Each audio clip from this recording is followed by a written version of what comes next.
Hello.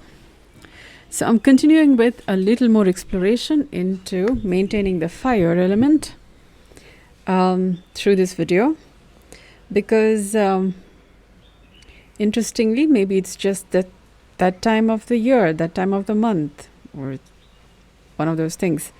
There is so much of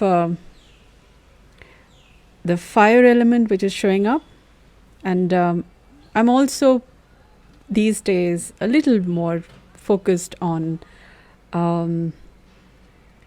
de-traumatizing my nerves. So in the practice of Nirbeeja Yoga, there is the maintenance of different tissues, different organs, different aspects of the body, different aspects that makes me me, so that I'm maintaining being me and maintaining my originality and the beauty and all these nice things that makes me ready to be doing the work that I need to be doing at the level that I need to be delivering my work on. So I'm an entrepreneur. I'm the proprietor of my enterprise, and I'm also facilitating different programs. So I'm a health facilitator. I'm also an educator of this paradigm of thinking, of this way of living, which is Dharmapada for soul satisfaction, which is what it takes to have original humane intelligence, and our societies operating from, functioning from what is possible through humane interactions, and with a beautiful connection, association, living life from our body as the country, as a personal country, from where interpersonal dynamics, relationships is healthy, wealthy, and wise, without having those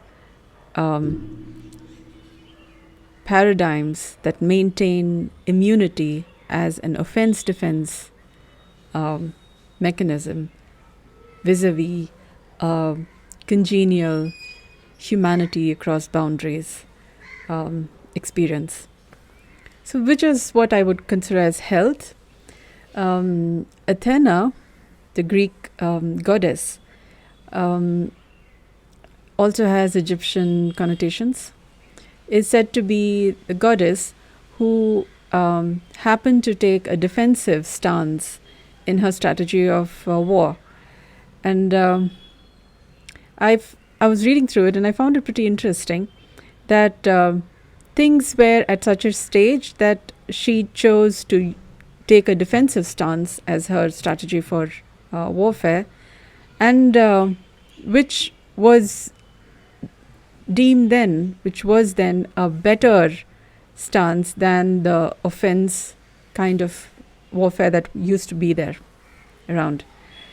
And so I'm taking a stance further from there, and my battlefield is the field of our domestic everyday living, where through different manifestations in history there are different mechanisms which we have normalized in our experience of living, and thereby, which is also what I see is cause for the different list of diseases that we have, and why we maintain our countries.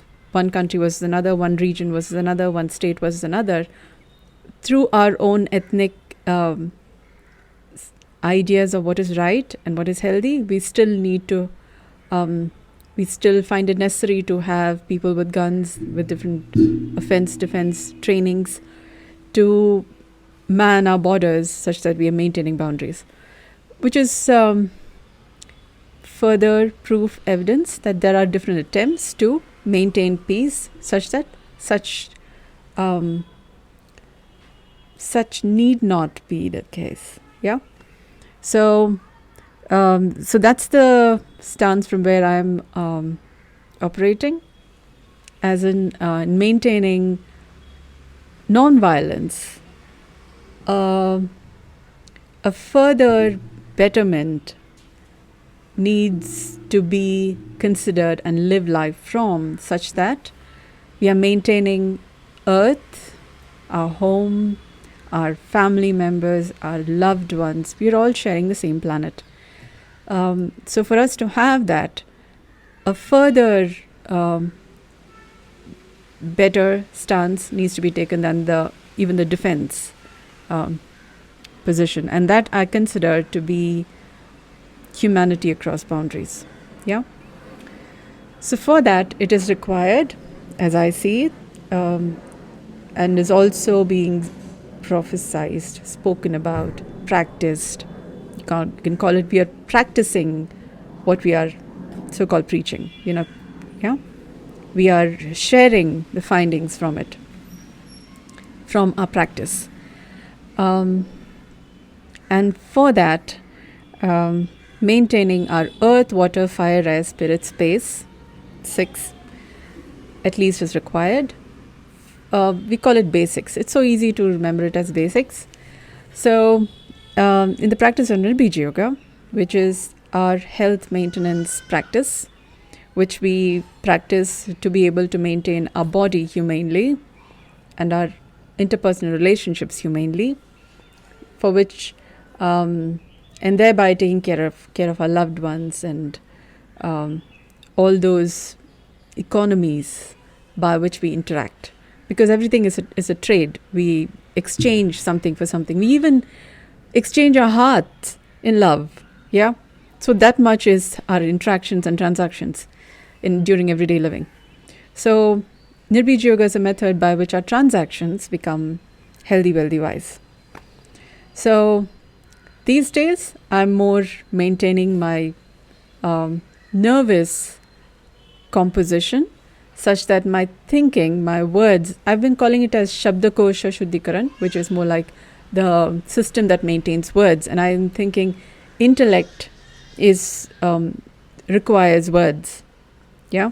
Emotions, not so much words. It requires something else.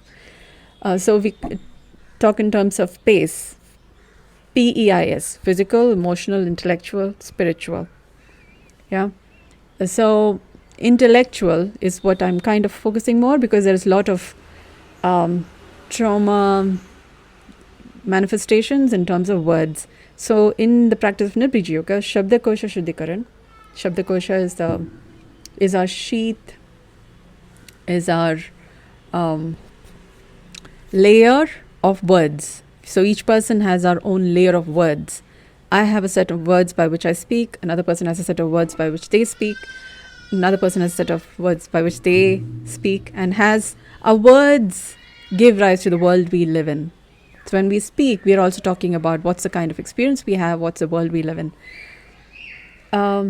So in the practice of Nirbeeja Yoga, for Shabdakosha Shuddhikaran, which is the de-traumatizing the word database of a person. Yeah, I'm working on myself, and those who are interested, when you're signing up, when you're interacting with me, I would be able to help you de-traumatize your sound base too, your word base. For the maintenance of the word base, I'm working on now, apart from the different other fabric that I'm made up of, muscles, bones, and fascia, and blood, and lymph, and CSF, and the different compositions, different layers of tissues that I have. Maintaining the nerves is important, because I'm thinking by the neuronal synapses connections, by which I'm associating one idea with another word, with a sound. So it all happens here, and the central nervous system and the peripheral nervous system. So nerves, which is also where sounds are maintained. Our nerves also maintain several other functions, because of which I'm able to move my hands, because there is nervous innervation of my muscles, and so I can move my hands voluntarily. But if I'm not moving my hands, there is involuntary maintenance of my body, for example, my heartbeat. So that is also maintained by my nerves. Yes, along with the muscles in interaction with nerves, in interaction with the fluids, in interaction with spaces. These days I'm a little more focused on the nerves. And I'm noticing. So why am I talking about nerves? When I'm talking in terms of nerves, I'm talking in terms of a fieriness, the fire with which I'm speaking, the the drive, so to speak. If you can notice a tinny kind of a sound, there's a certain sharpness about my sound. A certain sharpness is the word. Versus like, yeah, there's a certain sharpness to my sound, which is also given by the degree of fire that is there in my nerves. And when it's not like cool it such that it is all like damp. That's not the idea. Okay, so I'm just going to say it. If I'm going to speak more about it, it might seem too detailed than you would be able to understand at this point in time. So just put it, which I may have already done, because I sometimes tend to, because this is how I live my life. So I'm speaking from the practice of it. Okay, so let's just say there is one level of maintaining the fire, and I'm noticing maintaining my nerves also is part of one level of maintaining the fire element in my body. Earth, water, fire, air, spirit, space. And in my maintenance of my nervous system, and I'm noticing these days more a little fieriness. I don't know if this is also kind of reflection of what's happening in Afghanistan, women, the Taliban. It's more talk, yeah. So I don't know if all of that has effects, because we are all interconnected on one planet. So how we are affecting each other, we don't really know. There are different theories, and there are different science and understanding from it. I can speak about it, but the fact remains that they would still be considered contemplation, speculations. How I'm maintaining my health is thusly.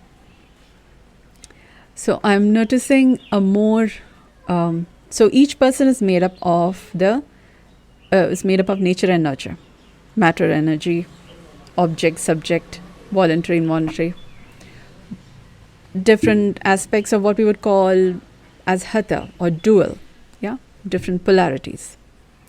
So we are also made up of the ovum and sperm come together into this seed of life as one fertilized from mother, father, ovum, sperm. So we are also masculine, feminine, because of the fact of us having come to existence from the ovum and sperm come together. Yes, so I'm noticing a more of a woman kind of a fire. So there's a masculine fire and there's a woman fire.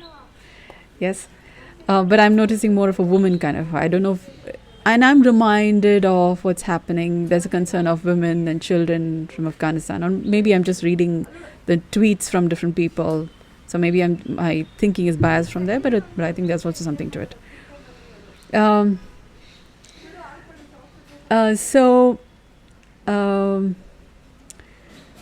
In maintaining my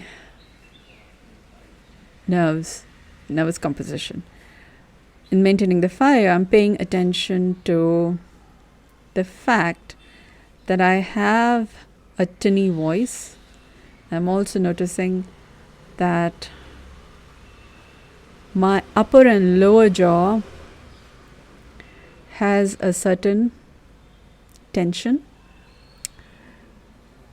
My temporomandibular joints here, where my upper jaw and my lower jaw meet at my temporomandibular joints. It's called where my jaw bones meet my temporal bones of my skull. Temporal mandibular joint, yeah, part. And my jawbone meets my upper jawbone. So there's a maxilla and mandible. Okay, so there are nerves from there. But I'm noticing tension about my jaw, this and this. So I know by the tension that there is a certain bitiness. And my words have to come through my mouth. Yeah. So when there's a bitiness about my jaw, it's like I'm trying to get something out through tightly held clamps. Yeah. So I need to yank it up before words can come out. Yeah. So subconsciously, consciously, unconsciously, there's a certain tightness. While I can feel a tightness about my upper and lower jaw, so either I'm speaking in spite of the tightness, or I'm speaking because of the tightness. So if the tightness is too much, I'm like literally biting the words out. While I'm speaking, I'm like biting the words out. So if it's a person that I'm talking to and I happen to be angry at the same time, so I would be like kind of biting at a person. Yeah. So it's not that I may be doing more than what is appropriate in, say, I'm angry at a person, but more than the anger with the person, I'm delivering more stuff because I'm speaking in spite of the tightness of my jaw. So I may be doing more harm than actually just sufficient to correct something. I mean, anger has a function. It helps to correct something, make something better. But because of the tightness in my jaw, I may be doing more than that. And hence, I may be tending to harm than to make something right. Yeah? So that may have emotional impact, that may have intellectual impact, that can have different kinds of things. And not so nice outcomes from there. Yeah? So it becomes important for me to maintain the fire element in my body. How I do that is also by paying attention. First of all, paying attention to that there is tension between my upper and lower jaws. And then I pay attention to, so I'm going to go slow about this because I'm trying to find words by which to explain what I do as an experience to maintain my jaw at this point in time. Yeah, to maintain my jaw through which the words come out, so that I'm not biting my words out or biting someone's head off, so to speak. Yeah, where maybe a baby who's asking for a question for clarification, and then you're not so nice. Yeah, you're not being very kind enough. You're not being kind. Period. And may not be able to be gentle enough by which to teach somebody. Okay, so if this is a parent and they're talking to a child, the child may end up thinking my parents don't love me. Yeah, then we have a problem. So then the parent has to deal with the emotional trauma of the child thinks the parent don't love. While I have been all lovely and I've been all love, but then how it's perceived is because of you have not maintained your jaw and the fire element in your body. Okay, so the onus is on you. Yeah. Okay. So what am I doing here is I'm noticing the warmth inside my mouth. Yeah, that's a fire warmth. My tongue may be hot. The upper and lower jaw may be hot. So even paying attention that it is hot, I'm just bringing my attention to the hotness inside my mouth. First, paying attention to the tension between my jaws. It could be different parts of my jaw, upper and lower. First, I should know where my jaw is. Feel my upper jaw, lower jaw. Yeah, and then notice that there is a tension in my upper and lower jaw. And then I'm noticing the warmth or the hotness inside my mouth. It could be my tongue, it could be my upper palate, lower palate. Noticing the hotness, the warmth. And just paying attention to the warmth or the hotness. And then I'm also paying attention to the saliva, the water inside my mouth, which is kind of cool, interesting, because the tissues of my tongue and my upper lower jaw is a little more tense. I cannot so much feel the hotness. I can only feel the tenseness. But my cheek inside my mouth is more warmer, and my tongue is a little more hotter, and the water inside my mouth is cool. So it's kind of interesting to notice the contrast. And as I'm paying attention to the contrast, the tension in my upper and lower jaw is reducing.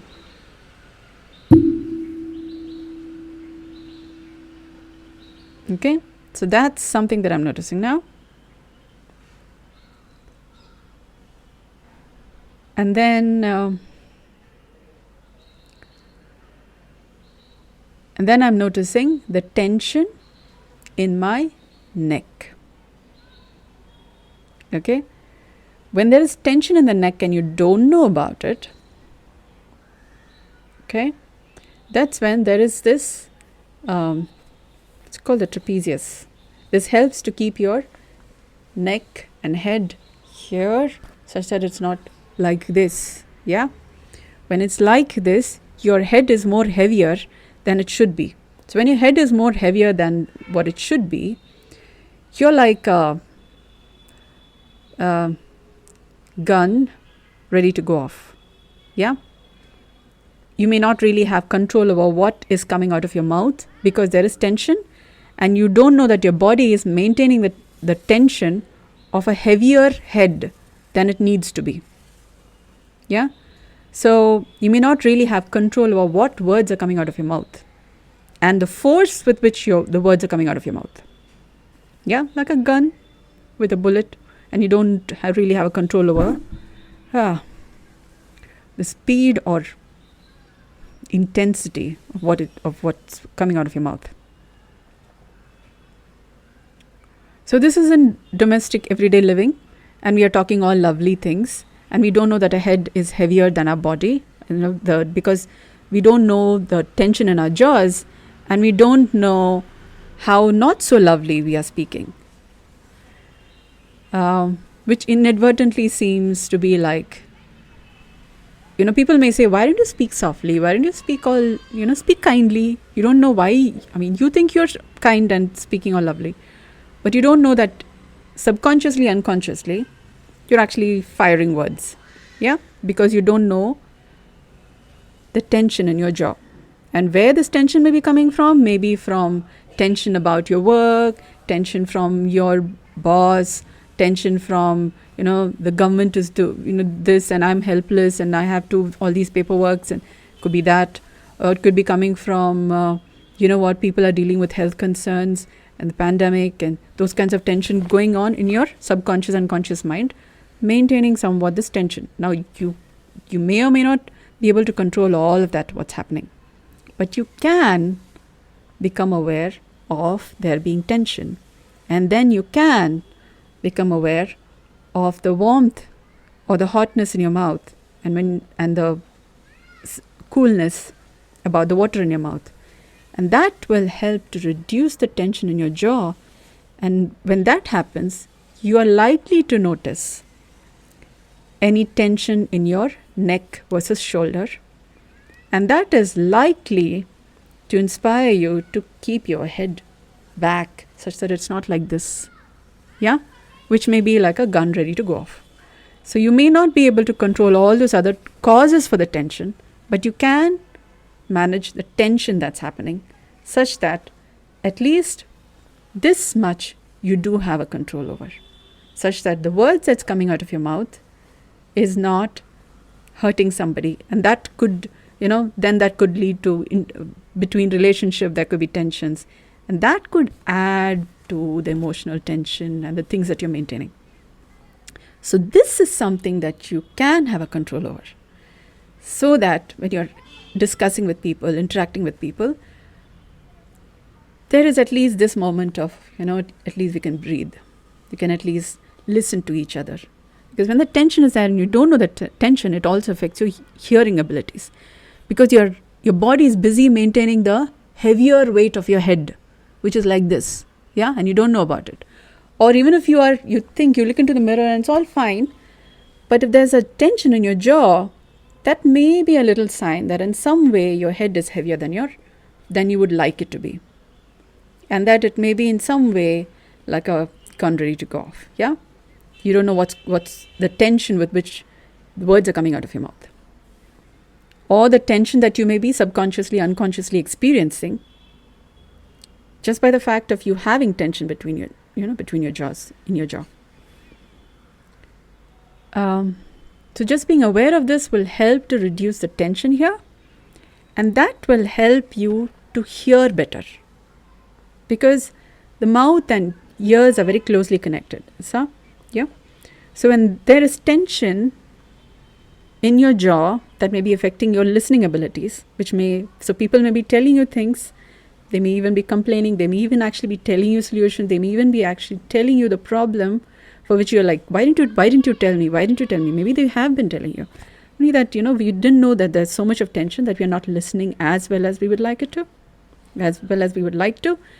And then that may be also clouding your vision, such that you're not able to think as clearly. So just becoming aware of the tension in your jaw and following this exercise, just noticing your warmth in your mouth, noticing the coolness of the liquid in your mouth, will over a period of time be able to reduce the tension here, such that things are happening. There are things that you can control, there are things that you can't, maybe. And then to develop that wisdom of which is which, such that you may not be entirely helpless, and you may not be entirely needing to maintain all those tensions. You would be able to have the wisdom by which to discern which you can do something about, which you can't.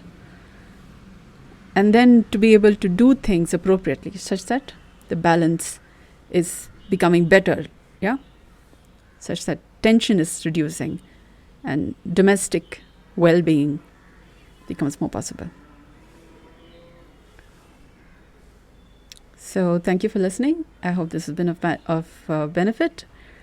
Love.